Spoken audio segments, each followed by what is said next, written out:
Hello दोस्तों, कैसे हैं आप सब। आज मैं लेके आऊं आपके लिए एक अनदर वीडियो।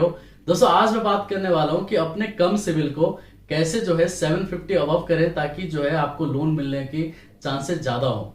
आप ही में से काफी सारे लोग सवाल पूछते हैं कि सर मैंने अभी रिसेंटली सेटलमेंट करा लिया, मेरा सिविल कैसे ठीक होगा, या मैंने इतने दिनों का डिले किया है सर, आप मैं सिविल कैसे ठीक करूं, या मेरे को क्या करना होगा कि मेरे को जल्दी सिविल ठीक हो जाए ताकि मेरे को जल्दी लोन मिल जाए। तो दोस्तों मैं आपको बताना चाहूंगा कि यहाँ पर जल्दी कुछ नहीं होता। सिविल अगर आपको ठीक करना है तो यहां पर जल्दी कुछ नहीं होगा, क्योंकि खुद मेरे को जो टाइम लगा था, मैंने एक वीडियो में बनाई थी, मेरे को 2 साल का टाइम लग गया अपने 640 सिविल को 770 करने में। आज लेकिन मैं आपको ये बताऊंगा कि कैसे मैंने क्या गलती की थी उस टाइम में, ताकि आप वो गलती ना करें, ताकि आपका सिविल जो है वो कम का कम ना रहे, आपका सिविल जल्दी जो है इंप्रूव होने लगे। दोस्तों यहाँ पर दो सिनेरियो है। अब मान के चलिए कि आपके पास 4 बैंक के क्रेडिट कार्ड है, या 2-3 बैंक के जो है आपके पास लोन चल रहे हैं, और एक आपने सेटलमेंट करा लिया है, लेकिन बाकी के जो लोन्स चल रहे हैं आप उसका टाइमली पेमेंट करते रहिए। आपका सिविल जो है वो बाकी लोग जो लोन है जो वो आपका संभाल लेगा, मतलब वो लोन जो है आपका, जो आपका सिविल कम हुआ होगा उसको जो है रिकवर कर लेगा। लेकिन अगर आपके पास कोई लोन ही नहीं है, आपने एक ही लोन लिया था और उसका भी सेटलमेंट करा लिया, तो उस केस में जल्दी से जल्दी हो सके तो या तो एफडी अगेंस्ट क्रेडिट कार्ड या किसी बैंक का गोल्ड लोन जाके ले ले। मतलब गोल्ड लोन आप चाहे तो 2-3 बैंकों के जाके ले सकते हैं, मैं यहाँ नाम नहीं आपको बताना चाहूंगा, लेकिन हाँ ये है कि जो बड़े बड़े बैंक है प्राइवेट बैंक में, जैसे एक्सिस बैंक, एचडीएफसी, ये सब में जो है, या कोटक में जाके या मथुट पे जाके जो है आप ये आप अपने तरीके से आप ले सकते हैं। दोस्तों मैं आपको ये रिकमेंड नहीं करूंगा कि वहीं जाके लीजिए, लेकिन अगर आप ले रहे हैं तो उनको ये बोलिए कि क्या ये मेरे सिविल रिपोर्ट पे जो है अपडेट होगा, मथुट से आप ले लीजिए लोन, तो ये आपके सिविल रिपोर्ट पे अपडेट हो जाता है। और इसका आप टाइमली पेमेंट करते रहिए, एफडी अगेंस्ट क्रेडिट कार्ड का टाइमली पेमेंट करते रहिए, ताकि आपका सिविल जो है वो धीरे धीरे करके इंप्रूव होने लग जाए। ये उन लोगों को बता रहा हूं दोस्तों जिन्होंने फर्स्ट टाइम लोन लिया और एक ही लोन था और उसी का ही सेटलमेंट करा लिया। तो उस केस में जो है आप गोल्ड लोन लेके या एफडी अगेंस्ट क्रेडिट कार्ड लेके अपना सिविल इंप्रूव कर सकते हैं। जल्दी ही ले लें, जैसे ही आपने सेटलमेंट कराया वैसे ही ले लें, नहीं तो आप वेट करेंगे, सोचेंगे कि 2-3 साल बाद देखूंगा, तो 2-3 साल बाद वो सिविल स्कोर जो आपको कम हुआ होगा वो वहीं का वहीं रहेगा, क्योंकि उसको भी बढ़ाने के लिए आपको कुछ ना कुछ तो लेना ही पड़ेगा। या लोन ले लीजिए या क्रेडिट कार्ड ले लीजिए। अब जाहिर सी बात है कि कम सिविल पे ये देगा कौन, तो एफडी अगेंस्ट क्रेडिट कार्ड और गोल्ड लोन ये आपकी हेल्प करेंगे आपके सिविल को इंप्रूव करने में। क्योंकि मेरी क्या गलती हुई थी दोस्तों, मेरे को भी 2 साल नहीं लगते।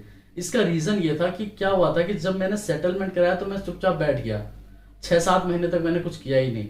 उसके बाद जब मेरे को लोन की जरूरत पड़ी तो हर जगह से रिजेक्ट हो रहा था, तो मेरे को ही किसी ने बताया कि आप एफडी अगेंस्ट क्रेडिट कार्ड ले लीजिए या गोल्ड लोन ले लीजिए। मैं आज आज से आपको 5-6 साल पहले की बात बता रहा हूँ दोस्तों। तो वहां पर मैंने वो लोन लिया, मथुट से लिया, आप देख सकते होंगे उनकी एंट्री भी अभी तक है। मैंने लोन लिया, उसका टाइमली पेमेंट किया, और आज मेरा सिविल स्कोर आप अपडेटेड मैं आपको दिखा रहा हूँ 750 से अबव है, और लोन लेने में मेरे को कोई भी प्रॉब्लम नहीं आती। इवन मेरे सिविल रिपोर्ट पे सेटलमेंट की एंट्री है तो भी। तो दोस्तों यहां पर 2 सिनेरियो जो मैंने आपको बताए हैं, अगर आपके पास ऑलरेडी 5-6 बैंक के लोन है या 5-6 बैंक के क्रेडिट कार्ड से आपने 2 का सेटलमेंट भी करा लिया है, लेकिन बाकी rest of the credit card है उसका टाइमली आप पेमेंट करते रहे, तो उससे क्या होगा कि आपका सिविल स्कोर जो है वो संभाल लेगा। अगर आपने फर्स्ट टाइम जो है लोन लिया है या कोई क्रेडिट कार्ड लिया और आपने फर्स्ट टाइम ही सेटलमेंट करा लिया, तो जितनी जल्दी हो सके एफडी अगेंस्ट क्रेडिट कार्ड या गोल्ड लोन ले ले, ताकि आपका सिविल स्कोर जो है उस टाइम से ही इंप्रूव होने लग जाए। कम से कम आप 12 महीने ईएमआई बना लीजिए, 6 महीने का मिनिमम जो है आप बनाइए, क्योंकि आपका ये दिखाएगा कि हाँ इस कस्टमर का एक और लोन चल रहा है, उसका टाइमली पेमेंट कर रहा है, तो सिविल स्कोर आपका जो है उसको थोड़ा सा टाइम लगेगा। लेकिन मैंने आपको स्टार्टिंग में दोस्तों बोला कि जल्दी कुछ नहीं होता। जल्दी आप ये कर सकते हैं कि जैसे ही आपने सेटलमेंट कराया तो कुछ ना कुछ आप ले लें, चाहे गोल्ड लोन चाहे एफडी अगेंस्ट क्रेडिट कार्ड, ताकि जो आने वाले टाइम में जो है आपका सिविल इंप्रूव होने लग जाए। ऐसा ना हो कि आप हाथ पे हाथ धर के बैठ जाए और आपको जब लोन की जरूरत पड़े तब आप एकदम से जागो कि मेरे को लोन चाहिए, आप सिविल खराब है, तो 10 जगह के लोन एप्लीकेशन डाउनलोड करोगे और एक दिन आपके साथ हो जाएगा वो फ्रॉड। तो इससे अच्छा क्यों ना कि जैसे ही मैं सेटलमेंट कराता हूं तो गोल्ड लोन लेके या एफडी अगेंस्ट क्रेडिट कार्ड लेके मैं अपना सिविल स्कोर जो है इंप्रूव करने लग जाऊं, या मेरे पास पहले से ही लोन है, मैंने 2 लोन थे, एक का सेटलमेंट करा लिया, एक लोन रनिंग पे है, अच्छे से पेमेंट जारी है, उसी का पेमेंट आप टाइमली कीजिए। आप देख लेना 110% में लिख के दे रहा हूं, आपका सिविल इंप्रूव होगा ही होगा।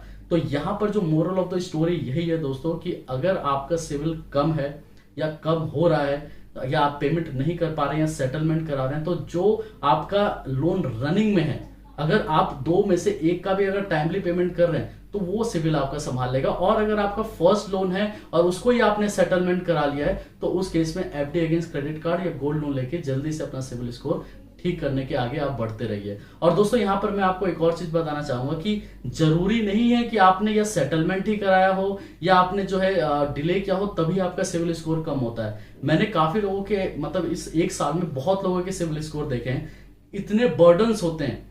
50 लाख का होम लोन चल रहा है, 70 लाख का होम लोन चल रहा है, कार लोन चल रहा है, 5 बैंक के क्रेडिट कार्ड है। तो जितना आपके ऊपर बर्डन होता है उससे भी आपका सिविल स्कोर जो है वो कम होता है। काफी लोग ये सोचते हैं कि सिविल स्कोर तभी कम होता है जब मैं तो डिले करूंगा या सेटलमेंट कराऊंगा, लेकिन जितना बर्डन लेते चले जाते हैं उससे भी आपके सिविल पे इंपैक्ट पड़ता है। क्योंकि बैंक को लगता है या सिविल को लगता है कि ये जो है आदी हो चुका है, जिसे कहते हैं ना आदी हो चुका है लोन लेने का। इसके पास 70 लाख का लोन भी है, 50 लाख का मतलब इस तरीके का लोन है, बिजनेस लोन है, फलाना लोन, बहुत सारे लोन है। बर्डन की वजह से भी जो है आपका सिविल कम होता है। और जैसे बर्डन घटते चले जाता है आपका सिविल देख लेना ये इंप्रूव होने लग जाता है। काफी लोगों का ऐसा हुआ भी है। एक आर्मी पर्सन थे, उनका 70 लाख का, जो अभी मैं आपको बता रहा था 70 लाख उन्हीं का ही था, 70 लाख का होम लोन, गाड़ी लोन, मतलब काफी सारे कार लोन जो थे, गोल्ड लोन मतलब काफी लिए रखे थे, क्रेडिट कार्ड 5 बैंक के, और सिविल उनका था 702। लेकिन फिर भी बैंक उनको लोन दे रही थी। क्यों? क्योंकि उनकी एलिजिबिलिटी ज्यादा थी, उनकी सैलरी काफी अच्छी थी। तो वो परेशान थे कि मेरा सिविल कम क्यों हो रहा है। तो मैंने बोला सर आप अपना बर्डन कम कीजिए, या क्रेडिट कार्ड जो आपके 5 बैंक है उसमें से 4 आप बंद करा लीजिए, आप देखिए आपका सिविल स्कोर नहीं इंप्रूव हुआ तो। और आज वो उनका सिविल स्कोर ठीक ठाक भी है और आज तक वो मेरे साथ कांटेक्ट में काफी अच्छे मतलब जो है राजस्थान में पोस्टेड है। तो मैं आपसे दोस्तों यही रिक्वेस्ट करूंगा कि अगर आपके ऊपर ज्यादा बर्डन है तो उसको कम कीजिए, सिविल स्कोर जो है आपका इंप्रूव होगा। और जो मैंने आपको बात बताई है कि अगर आपने सेटलमेंट कराया, कुछ भी प्रॉब्लम है तो गोल्ड लोन या एफडी अगेंस्ट क्रेडिट कार्ड लेके आप अपना सिविल स्कोर ठीक कर सकते हैं। ठीक है दोस्तों।